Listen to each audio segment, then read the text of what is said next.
Paz e graça seja na vida de todos. Hoje o nosso estudo está no livro de 1 Samuel, no capítulo 6.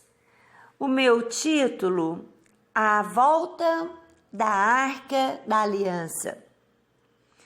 Já fazia 7 meses que a Arca da Aliança estava na terra dos filisteus. Aí eles chamaram os seus sacerdotes e os seus mágicos e perguntaram: que faremos com a Arca do Senhor? Se a mandarmos de volta, o que devemos enviar junto com ela? Eles responderam: se vocês mandarem de volta a Arca de Deus de Israel, não a envie sem uma oferta. Mande junto uma oferta para pagar pelo pecado de vocês. Assim vocês serão curados e saberão que o motivo pelo qual o Senhor os castigava. Que oferta devemos mandar? Perguntaram os filisteus. Os sacerdotes e os mágicos dos filisteus responderam: mandem 5 tumores feitos de ouro e 5 ratos também de ouro, de acordo com o número dos governadores filisteus, pois os 5 governadores foram atingidos pela mesma praga que caiu sobre vocês. Façam imitações dos tumores e dos ratos que estão destruindo a nossa terra e deem como presente em homenagem ao Deus de Israel. Assim ele talvez pare de castigar vocês, os seus deuses, a sua terra. Por que razão vocês seriam tão teimosos quanto o rei do Egito e os egípcios? Não esqueçam que Deus zombou deles, até que eles deixaram os israelitas saírem do Egito. Façam o seguinte: arranje 2 vacas que ainda não puxaram carroça, amarre as duas a uma carroça nova. Depois, toquem os bezerros delas para o curral. Então, peguem a arca do Senhor Deus, a coloquem na carroça. Ponham também numa caixa ao lado da arca as imitações de ouro que vocês vão mandar ao Deus de Israel como oferta para pagamento pelos seus pecados. Aí toquem as vacas para a frente e deixe que elas vão para onde quiserem.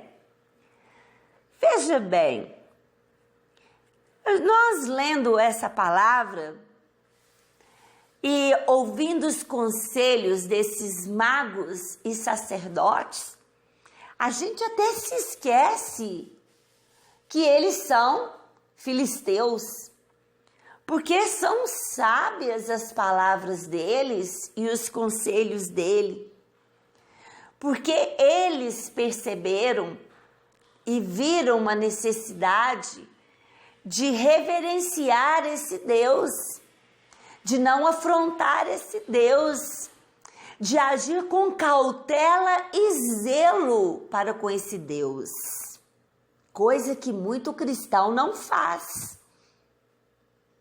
Eles primeiro falam: devolvam sim a arca, mas devolvam com uma oferta que representem o problema que são os tumores. Que oferta feia, né? Mas era de ouro. Que represente os seus governadores e iam representá-los com ratos de ouro. E eles falam assim: então, vocês vão pegar 2 vacas que nunca carregaram carroça. Não é qualquer uma, é que nunca carregaram carroça. Separe os bezerros dela, quer dizer, elas estavam amamentando. Coloque uma carroça nova sobre elas. Coloque a arca, coloque a caixa com as ofertas dos tumores de ouro e dos ratos de ouro, representando cada governador, e toque a vaca.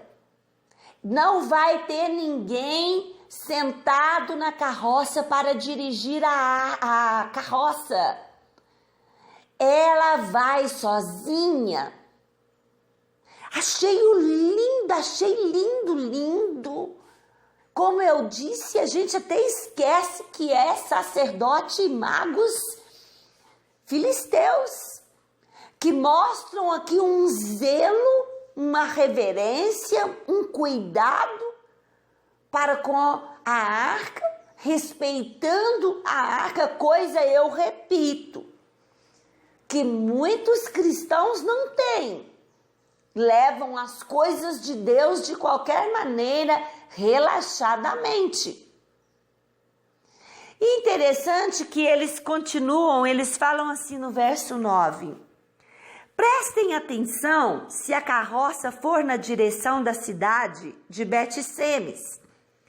Se isso quer dizer que foi Deus dos israelitas que nos mandou este grande mal. Mas se isso não acontecer, então quer dizer que não foi ele quem mandou essa praga, e sim que essa praga veio sozinha.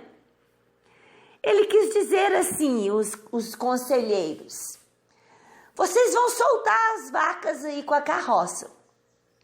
Se ela seguir direto para a cidade de Bet-Semes, sem ninguém conduzir, é o Deus deles que está conduzindo esses animais. Então, vocês saberão que a praga veio desse Deus mesmo. Mas se por acaso, esses animais, sem alguém que os guie, não for em direção à cidade, essa cidade, então vocês saberão, foi uma grande coincidência, né? Tem nada a ver com Deus esse negócio, foi só coincidência, uma praga qualquer, como qualquer uma aí, dá em muitas nações, em muitos lugares, tem nada a ver. Então vamos ver, a partir do verso 10, e os filisteus fizeram o que os seus sacerdotes e mágicos haviam dito. Pegaram 2 vacas e as amarraram à carroça, prenderam os bezerros no curral. Depois puseram a arca do Senhor Deus na carroça, junto com uma caixa onde estavam os ratos e os tumores de ouro. Então as vacas foram diretamente para a cidade de Bet-Semes, andando e mugindo, sem se desviar do caminho. E os 5 governadores filisteus a seguiram até a divisa de Bet-Semes. Eles fizeram tudo conforme os conselhos dos seus sacerdotes. Tudo conforme eles mandaram. E é interessante porque os 5 governadores ficam assim meio que de longe, observando para que rumo essa carroça iria tomar. Imagino eu, quando tinha assim algum desvio na estrada, né, como a gente vê alguma bifurcação, alguma encruzilhada, né, e aqueles sacerdotes, aqueles líderes, aqueles governadores ficavam ali torcendo, não, entra para a direita, entra para a esquerda, não segue não. Para quê? Torcendo para que essa carroça não seguisse em direção à cidade, que se eles fossem, significaria que a praga vinha do Deus de Israel. Eles foram para verificar. Lá eles interessariam para onde ela estava indo, já que eles estavam ficando livres dela.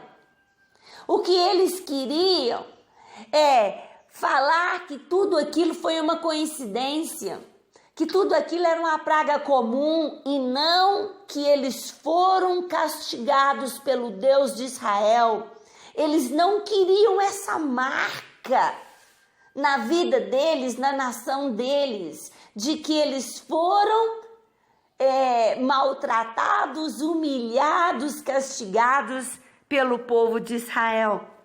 E verso 13: o povo de Bet-Semes estava colhendo trigo no vale. De repente eles olharam e viram a Arca da Aliança e ficaram muito alegres. A carroça puxada pelas vacas chegou até a plantação de Josué de Bet-Semes e parou perto de uma grande pedra. Então os moradores dali cortaram em pedaços a carroça de madeira, mataram as vacas e as queimaram em sacrifício a Deus, o Senhor. Os levitas pegaram a arca do Senhor e a caixa com as imitações de ouro e puseram em cima da grande pedra. Naquele dia, o povo de Bet-Semes apresentou ao Senhor ofertas que foram completamente queimadas e também sacrifícios de animais. Os 5 governadores filisteus viram isso e no mesmo dia voltaram para Ecrom. A arca então chega novamente ao povo de Deus. Essa cidade morava ali israelitas, havia ali levitas. E atitudes deles foram se alegrar. Se alegraram muito. Fizeram uma grande festa. Fizeram o que é certo. Levitas foram receber a arca, porque só os levitas poderiam tocar na arca. E pegaram as vacas e queimaram como sacrifício. E queimaram a madeira que ficava que era da carroça. Mas uma coisa o povo de Israel não fez. Eles disseram Icabor, com o nome do neto de Eli. A glória do Senhor se foi. Que desespero! A glória do Senhor se foi. 7 meses. Mas eles não fizeram nada para recuperar a Arca da Aliança. Não fizeram nada. Nada é relatado. Que eles jejuaram, que eles oraram, que eles choraram, que eles clamaram, que eles fizeram uma comitiva, que eles montaram um exército para recuperar a Arca da Aliança, para trazer de volta a glória do Senhor no meio deles. Eles não fizeram nada. Que aplicação nós temos para a nossa vida? Quantas vezes é só murmuração, é só reclamação, o dinheiro está curto, o filho está nas drogas, o marido está no adultério, e tantas outras coisas que assolam a nossa vida, e a palavra nossa é murmuração, e a atitude é Icabor. A glória do Senhor se foi e pronto, e fica por isso mesmo? Não. Temos que fazer alguma coisa. Temos que orar, temos que chorar, temos que clamar ao Senhor, temos que buscar a presença do Senhor. Não é assim, não. Temos que fazer algo, consagrar as nossas vidas, profetizar, buscar a direção do Senhor na sua palavra, na sua santa palavra. E não aceitar que a glória do Senhor se foi. E não aceitar que a minha vida está fraca espiritualmente. Não! Temos que fazer alguma coisa. Não pode ficar assim. Não posso aceitar que o ministério acabou. Não deu certo. Deus, qual a próxima direção? O que o Senhor quer que eu faça? E busque a face do Senhor. Deus, o que eu faço com essa questão na minha família? E busque a face do Senhor, e busque a glória do Senhor para dentro da casa. E busque o governo do Senhor para dentro da casa, para dentro do lar.